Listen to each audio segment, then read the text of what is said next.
نحمده ونصلي ونسلم على رسوله الكريم أشهد أن لا إله إلا الله وحده لا شريك له وأشهد أن محمدا عبده ورسوله أما بعد فأعوذ بالله السميع العليم من الشيطان الرجيم بسم الله الرحمن الرحيم قل إن كنتم تحبون الله فاتبعوني يحببكم الله ويغفر لكم ذنوبكم والله غفور رحيم.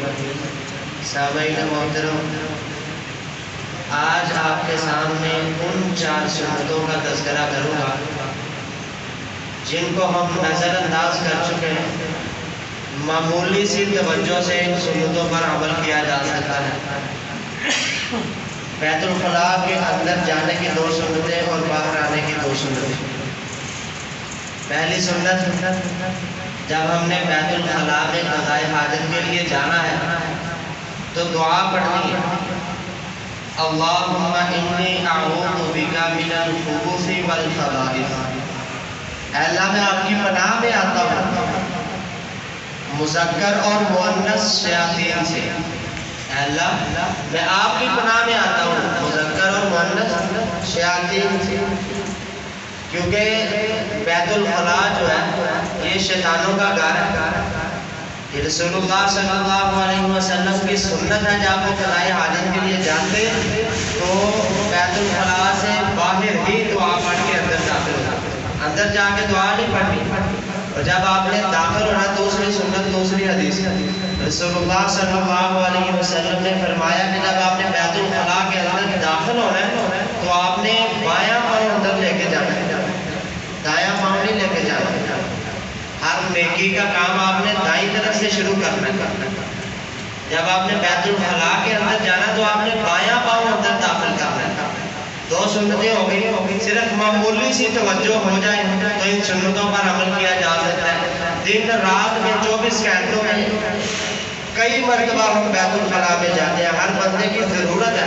صرف تھوڑی سی توجہ کی جائے تو آپ علیہ السلام کی زندگی کے مطابق ہم زندگی گزار سکتے ہیں. تیسری سنت، جب آپ نے بیت الخلاء سے باہر آنا ہے، 2 داخل ہونے کی ہو گئی، اب 2 باہر آنے کی. جب آپ نے باہر نکلنا تو آپ نے دایاں پاؤں پہلے باہر رکھنا. جاتے وقت بایاں پاؤں، پنجابی کہوں کہ کھبا پیر اندر لے کے جانا ہے. جو باہر نکلنا تو سجا پیر پہلے باہر کرنا.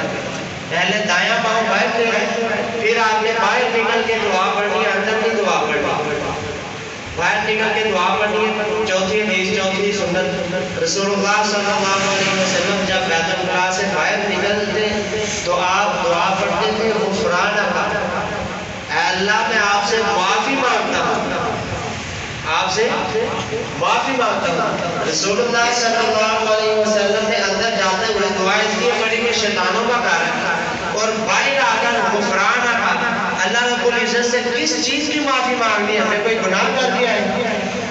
ضرورت کا کام کیا نا، گناہ تو نہیں کیا.